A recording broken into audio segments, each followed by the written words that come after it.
सध्या महाराष्ट्रामध्ये एकच प्रकरण गाजते, ते म्हणजे अशोक खरात प्रकरण। या भोंदूबाबाचं पर्दाफाश केला एका त्याच्या जवळच्या भक्ताने। नेमके हा जो प्रकार होता हा उघडकीस कसा आला तेच आज आपण या व्हिडिओच्या मार्फत जाणून घेणार आहोत। नमस्कार मंडळी, मी उत्तम ठाकरे, तुम्ही पाहतायत आपला विषय। नाशिक मधील बाबा म्हणणाऱ्या अशोक खरात यांच्यावर आज अनेक गुन्हे दाखल झाले। आतापर्यंत लैंगिक अत्याचाराचे 3 गुन्हे दाखल झाले। पहिला गुन्हा दाखल झाला होता 17 मार्च या रोजी आणि त्यानंतर अजून लैंगिक अत्याचाराचे 2 गुन्हे दाखल झाले। त्यातील एक गुन्हा म्हणजे त्याच्या जवळचा भक्त त्याच्या पत्नीवर अत्याचार केले। नेमकी काय घडलं होतं तर त्याची जी पत्नी होती ती गर्भवती होती, जवळपास 7 महिने झाले होते।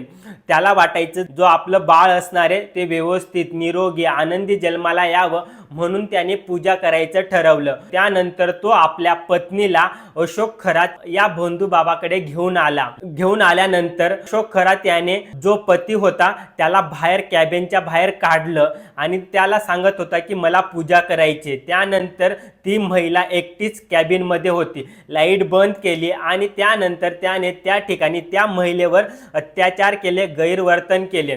त्यानंतर ती महिला जेव्हा बाहेर आले तेव्हा आपल्या पतीला हे सगळं सांगत होती, पण त्या महिलेवर तिचा पती हा विश्वास ठेवत नव्हता।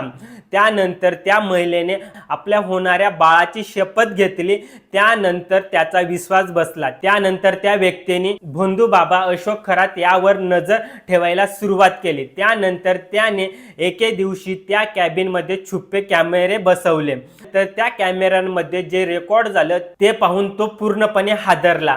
अशोक खरात हा जो काही महिलांसोबत अत्याचार करत होता, गैरवर्तन करत होता, ते सगळं कॅमेऱ्यांमध्ये रेकॉर्ड झालं होतं।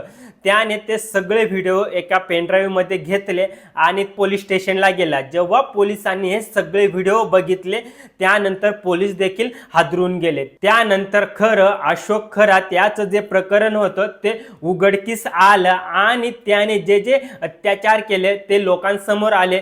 आज आपण सोशल मीडियावरती पाहतो किती अश्लील ते व्हिडिओ आपल्याला पाहायला मिळत आहेत। एका व्यक्तीच्या धाडसामुळे आज कित्येक महिलांना न्याय मिळेल अशी आशा व्यक्त केली जाते। मंडळी, तुम्हाला या प्रकरणाबद्दल काय वाटतं कमेंट बॉक्समध्ये व्यक्त व्हा। तुम्हाला हा व्हिडिओ कसा वाटला ते देखील सांगा। भेटू पुन्हा आपण नवीन अशाच एखाद्या व्हिडिओमध्ये, तोपर्यंत धन्यवाद।